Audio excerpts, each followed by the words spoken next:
दोस्तों, आईने के सामने की सतह जितनी साफ और चमकदार नजर आती है, उसके पीछे का हिस्सा उतना ही बदरंग, काला और खुरदरा होता है।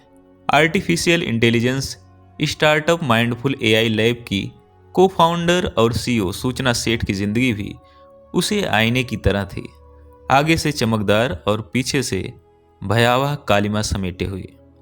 सूचना सेठ इस कदर तनाव, घृणा, जलन, सबक सिखाने और बदला लेने की भावना से भरी हुई थी कि अपने 4 साल के मासूम बेटे को अपने हाथों से कत्ल करते समय उसके हाथ नहीं कांपे। अपने बेटे के कत्ल की साजिश रचते हुए उसके भीतर की मां ने उसे एक बार भी नहीं झकझोरा। क्या एक उच्च दर्जे की पढ़ी लिखी औरत जो समाज को नेतृत्व देने की क्षमता रखती है, बदले की भावना में इतनी अंधी हो सकती है कि हत्या जैसा जघन्य कृत्य कर जाए, वह भी अपने ही बच्चे की हत्या। 39 साल की सूचना सेठ 6 जनवरी को गोवा के सोल बनियान ग्रांडे होटल में अपने 4 साल के बेटे के साथ आई थी। 8 जनवरी को जब उसने होटल से चेकआउट किया तब उसका बेटा उसके साथ नहीं था। होटल स्टाफ ने बेटे के बारे में पूछा तो सूचना सेठ ने कहा कि वह गोवा के फतोरडा में एक रिश्तेदार के घर पर है। उसने रिसेप्शनिस्ट से कहा कि वह उसके बेंगलुरु जाने के लिए कोई टैक्सी बुक करवा दे। रिसेप्शनिस्ट ने कहा कि टैक्सी एक्सपेंसिव पड़ेगी मैडम, आप फ्लाइट लेकर चली जाइए, वह सस्ती होगी। मगर सूचना सेठ ने बाई रोड जाने पर ही जोर दिया तो उसके लिए एक कैब बुक करा दी गई। सूचना अपना सामान लेकर निकली। उधर हाउस कीपिंग स्टाफ जब उसका छोड़ा गया रूम साफ करने पहुंचा तो उसको वहां खून के धब्बे मिले। स्टाफ ने इसकी सूचना होटल के मालिक को दी और मालिक ने तुरंत पुलिस को इन्फॉर्म कर दिया। पुलिस ने तुरंत उस कैब ड्राइवर को फोन लगाया और कोंकणी भाषा में बात करते हुए उससे कहा कि जिस मैडम को वह लेकर जा रहा है उसको बताए बिना वह कैब को कर्नाटक के चित्रदुर्ग पुलिस स्टेशन ले जाए। ड्राइवर ने पुलिस के इंस्ट्रक्शन के अनुसार गाड़ी पुलिस स्टेशन पर लाकर खड़ी कर दी, जहां सूचना सेठ को पुलिस ने गिरफ्तार कर लिया। सूचना सेठ के सामान की तलाशी लेने पर उसके बच्चे की लाश पुलिस को उसके एक बैग से मिली।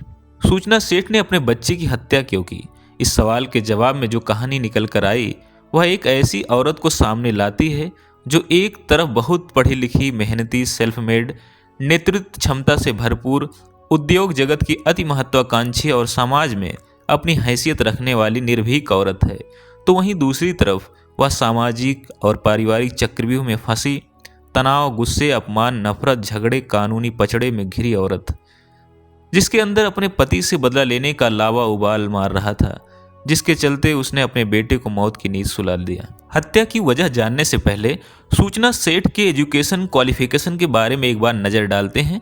सूचना सेठ एक एथिकल एक्सपर्ट और डेटा साइंटिस्ट हैं, जिसके पास डेटा साइंस टीमों को सलाह देने और स्टार्टअप व बिजनेस अनुसंधानों, प्रयोगशालाओं में मशीन लर्निंग समाधानों को स्केल करने का 12 वर्षों से अधिक का अनुभव है।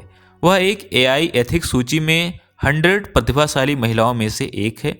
वह डेटा एंड सोसाइटी में मोजिला फेलो, हार्वर्ड यूनिवर्सिटी के बर्कनमैन क्लेन सेंटर में फेलो और रमन रिसर्च इंस्टीट्यूट में रिसर्च फेलो रही हैं, और उसके पास प्राकृतिक भाषा प्रसंस्करण में पेटेंट भी है।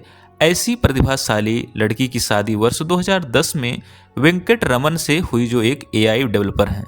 शादी के बाद दोनों में वैसी ही नोकझोंक चलती रही जैसी आमतौर पर भारतीय घरों में होती है। शादी के 9 साल बाद वर्ष 2019 में सूचना ने एक बेटे को जन्म दिया, मगर बेटे के जन्म के बाद से पति पत्नी में झगड़े काफी बढ़ गए। 2020 से सूचना और उसके पति वेंकट रमन के बीच विवाद इतना बढ़ गया कि दोनों ने तलाक ले लिया। कोर्ट ने बच्चे की कस्टडी सूचना सेठ को दी और आदेश दिया था कि वेंकट रमन अपने बच्चे से हर रविवार को मिल सकता है। मगर सूचना अपने पति वेंकट रमन से इतनी नफरत करने लगी थी कि वह नहीं चाहती थी कि वह अपने बेटे से मिलने आए और उसकी नज़र के सामने पड़े। इस नफरत ने उसकी बुद्धि कुंद कर दी और वह एक ऐसे जघन्य अपराध की तरफ बढ़ गई जिसको सुनकर एकदम मुंह से यही निकलता है, यह कैसी माँ है। ना रहेगा बांस ना बजेगी बांसुरी कहावत को चरितार्थ करते हुए सूचना सेठ ने अपने बच्चे को ही खत्म करने का भयावह प्लान बना डाला। उसने अपने बच्चे को गोवा घुमाने का प्रलोभन दिया। 4 वर्षों का मासूम बालक घूमने की बात सुनकर बहुत ही खुश हुआ। सूचना बेटे को साथ लेकर गोवा गई और वहां होटल के कमरे में उसका कत्ल करके लाश ठिकाने लगाने के उद्देश्य से बैग में भरकर टैक्सी से बेंगलुरु के लिए रवाना हो गई। यह तो होटल स्टाफ की तेज तर्रारी काम आ गई और सूचना को बीच राह में ही पुलिस ने लाश के साथ दबोच लिया। दोस्तों, यह आपराधिक घटना भारतीय समाज में विवाह संस्था में भर चुकी सड़ांध, मनुष्य के नैतिक पतन, मानवीय गुणों के और सहनशीलता के ह्रास और महत्वाकांक्षाओं के टकराव को उजागर करती है। ऐसी तमाम कहानियां भारतीय समाज में बहुत तेजी से बढ़ रही हैं, जहां माँ बाप के बीच चल रहे झगड़े का खामियाजा उनके मासूम बच्चों को उठाना पड़ रहा है। माँ बाप की रोज रोज की लड़ाइयों का ही असर है कि उनके बच्चे उग्र स्वभाव और आपराधिक गतिविधियों में लिप्त हो जाते हैं। घर के सदस्यों के बीच तनाव बच्चों को शराब और ड्रग्स की तरफ ढकेल रहा है। नमस्ते।